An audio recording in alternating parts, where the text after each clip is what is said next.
కీర్తనల గ్రంథము 79 అధ్యాయము 9 వాక్యము. మా రక్షణకర్తయగు దేవా, నీ నామ ప్రభావమును బట్టి మాకు సహాయము చేయుము. నీ నామమును బట్టి మా పాపములను పరిహరించి మమ్మును రక్షింపుము.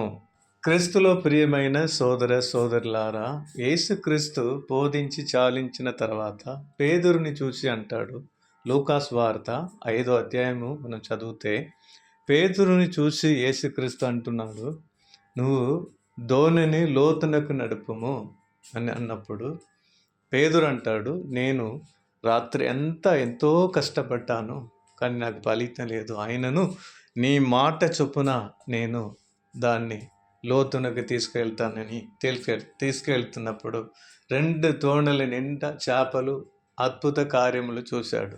అప్పుడు అంటున్నాడు, దేవా, నేను పాపి అయిన మనిషిని, నన్ను విడిచి వెళ్ళుము అన్నప్పుడు, పాపమును కూర్చి చాలా రకములు ఉన్నాయి. ఈనాళ్ళు కూడా మనలో సోదరులు కొన్ని పాపానికి అడిక్ట్ అయ్యి బీడీలు, సిగరెట్లు, పానులు, మద్య పదార్థాలకు అడిక్ట్ అయ్యి ఒక విశ్వాసే కూడా ఉండి కూడా దాన్ని మానలేక అలానే సాగుతున్నారు. వాళ్లకు యేసు ముఖ్యమా, ఈ పాప జీవితం ముఖ్యమా అంటే వాళ్ళు యేసే ముఖ్యం అంటారు, కానీ దానికి అడిక్ట్ అయ్యి చాలా బాధపడుతున్నారు.